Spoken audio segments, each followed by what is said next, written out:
কি রে, আমাকে নতুন জামা দেখাবি না? কখন দেখাবি? দেখাবো তো, ক- আসো আসো। ঠিক আছে। চলো আমার নতুন জামা তোমাদের সবাইকেও দেখাবো।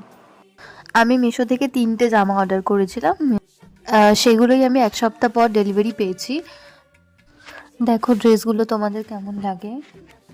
এটা একটা রেয়ান কাপড়ের ইয়েলো কালারের কুর্তা দুপাট্টা সেট। জামাটা খুবই সুন্দর কিন্তু ওড়নাটা খুব একটা ভালো না। একটা প্যান্ট, একটা জামা আর একটা ওড়না আছে এটার সাথে। আর এটাও একটা সেম কুর্তা ওড়না প্যান্ট সহ একটা সেট। এটাও খুব সুন্দর, বাট এটা ডিজাইনটা একটু আলাদা, বাট এটা খুবই ভালো। আর এটা একটা আনারকলি সেট পিঙ্ক কালারের, এটাও খুবই সুন্দর, প্যান্ট জামা আর ওড়না সহ আছে। বাট এটা হচ্ছে